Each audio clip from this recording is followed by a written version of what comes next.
Meaning of GSK. GSK. GSK. GSK. GSK.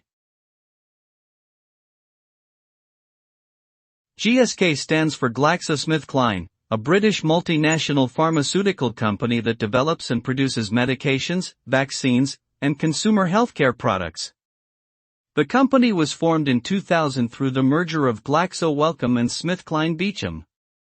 GSK has a strong commitment to improving global health and has made significant contributions to fighting diseases like malaria, HIV/AIDS, and tuberculosis. In addition to pharmaceuticals, GSK also produces healthcare products such as toothpaste and over-the-counter medicines.